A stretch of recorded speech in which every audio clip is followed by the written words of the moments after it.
എല്ലാവർക്കും ഗുഡ്വിൽ പാചകത്തിൻ്റെ പുതിയൊരു എപ്പിസോഡിലേക്ക് സ്വാഗതം.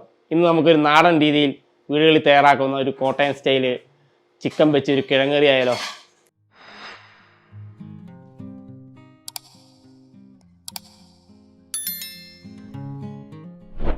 ഇതിനായി നാടൻ വെളിച്ചെണ്ണ നമ്മൾ ഒരു തവി 1.5 തവി നമുക്ക് ഒഴിച്ചു കൊടുക്കാം. നമ്മൾ താളിപ്പ് ലാസ്റ്റാണ് ചേർക്കുന്നത്. കടുക് പൊട്ടിച്ച് ലാസ്റ്റാണ് ചിക്കൻ കറി റെഡിയായി കഴിഞ്ഞിട്ടാണ് നമ്മൾ ചേർക്കുന്നത്. അപ്പോൾ നമ്മൾ എണ്ണ ചൂടായി വന്നിട്ടുണ്ട്. ഇതിലേക്ക് നമുക്ക് ഇച്ചിരി പെരിഞ്ജീരക സീഡ് ഇട്ട് കൊടുക്കും. പെരിഞ്ജീരകം പൊട്ടി വന്നിട്ടുണ്ട്. ഇതിലേക്ക് നമ്മൾ ചെറിയ കഷ്ണം ഇഞ്ചി ജൂലിയൻ ചെയ്ത് വെച്ചിട്ടുണ്ടായിരുന്നു, അത് ഇട്ട് കൊടുക്കുക. ഒരു വെളുത്തുള്ളി ചോപ്പ് ചെയ്ത് ഇതിൻ്റെ കൂടെ ഇട്ട് കൊടുക്കുക. ഒരു 3 പച്ചമുളക് കീറിയത് ഇതിൻ്റെ കൂടെ ഇട്ട് ജസ്റ്റ് ഒന്ന് സോട്ട് ചെയ്യാം. ഏകദേശം ഇതിൻ്റെ പച്ചമണം മാറി വന്നിട്ടുണ്ട്. ഇതിലേക്ക് നമുക്ക് കുറച്ച് കറിവേപ്പിലയും കൂടി ആഡ് ചെയ്യാം.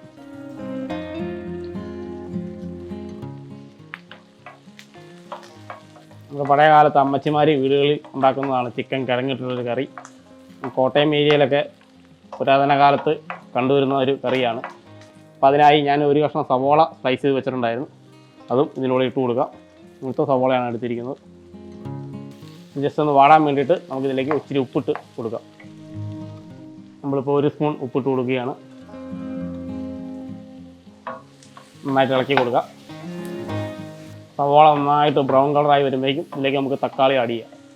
സവോള നന്നായിട്ട് ബ്രൗൺ കളറായി വന്നിട്ടുണ്ട്, നല്ല സെറ്റപ്പായിട്ട് വന്നിട്ടുണ്ട്. ഇതിലേക്ക് നമുക്ക് തക്കാളി ജസ്റ്റ് ഒന്ന് ആഡ് ചെയ്ത് കൊടുക്കാം. തക്കാളി അധികം വാടേണ്ട കാര്യമില്ല. ജസ്റ്റ് ഒന്ന് അങ്ങനെയൊന്ന് സോട്ട് ചെയ്യാം. നമുക്കിതിൻ്റെ കൂടെ തന്നെ മസാല ഇട്ട് പോവാം. ഓരോന്നായി ഒരു ചെറിയ സ്പൂൺ മഞ്ഞൾപ്പൊടി നിങ്ങളുടെ ആവശ്യത്തിന് നിങ്ങൾക്ക് ഇടാവുന്നതാണ്. ഒരു 1.5 ചെറിയ ടീസ്പൂൺ മല്ലിപ്പൊടി, ഒരു ചെറിയ സ്പൂൺ ചിക്കൻ മസാല, പിന്നെ നമ്മുടെ നാടൻ രീതിയിൽ പൊടിച്ചെടുത്ത ഗരം മസാല, എരിവിനാവശ്യമുള്ള ലേശം കുരുമുളക് പൊടി എന്നിട്ട് നന്നായിട്ടൊന്ന് നമുക്ക് മൂപ്പിച്ചെടുക്കാം. മസാലയൊക്കെ നന്നായി മൂത്ത് വന്നിട്ടുണ്ട്. ഇതിലേക്ക് നമുക്ക് ചിക്കൻ ഇട്ട് കൊടുക്കാം.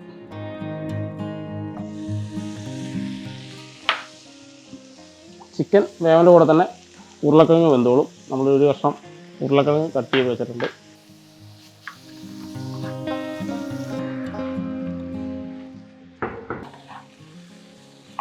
നമുക്കിതിലേക്ക് ഒരു തേങ്ങയുടെ പാല് നമുക്ക് എടുക്കാം. നമ്മളിപ്പോൾ ഇതിനകത്ത് 1/4 കിലോ ചിക്കൻ്റെ കറിയാണ് ഉണ്ടാക്കുന്നത്. 1/4 കിലോ ചിക്കനാണ് കട്ട് ചെയ്ത് വെച്ചേക്കണേ.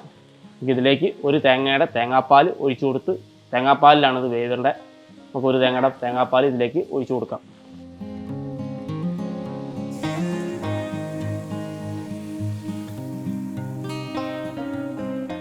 നമുക്ക് ഈ തേങ്ങാപ്പാലിൽ 20 മിനിറ്റ് ഇങ്ങനെയായിട്ട് വേവിച്ചെടുക്കാം.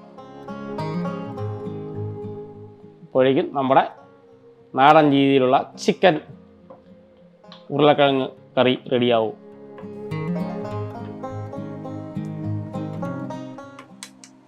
അപ്പോൾ നമ്മുടെ നാടൻ രീതിയിലുള്ള ചിക്കൻ ഉരുളക്കിഴങ്ങ് കറി നമ്മൾ റെഡിയായി വന്നിട്ടുണ്ട്. ഇതിലേക്ക് നമുക്ക് നല്ല ചുവന്നുള്ളിയും പച്ചമുളകും ഇട്ട് താളിപ്പിടാം, കടുകൊക്കെ പൊട്ടിച്ച്.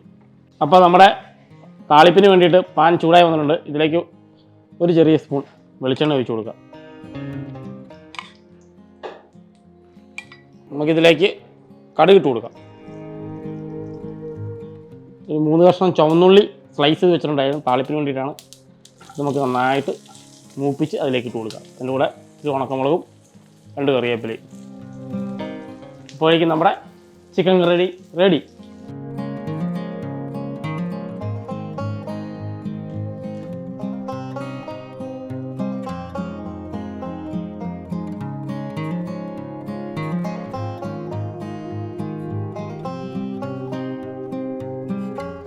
അപ്പോൾ നമ്മുടെ താളിപ്പ് ഇതിലേക്ക് ഇട്ട് കൊടുക്കുക.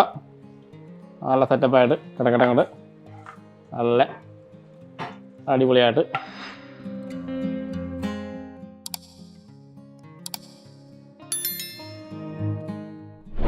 അപ്പോൾ ഞാനിന്ന് ഉണ്ടാക്കിയ നാടൻ രീതിയിലുള്ള ചിക്കൻ കിഴങ്ങറി എല്ലാവർക്കും ഇഷ്ടമായെന്ന് വിചാരിക്കുന്നു. അപ്പോൾ നിങ്ങൾ വീടുകളിൽ പോയി ഉറപ്പായിട്ട് ട്രൈ ചെയ്ത് നോക്കുക. അപ്പോൾ അടുത്ത എപ്പിസോഡിൽ പുതിയൊരു ഐറ്റമായി വീണ്ടും കാണാം. Signing off chef Nivi.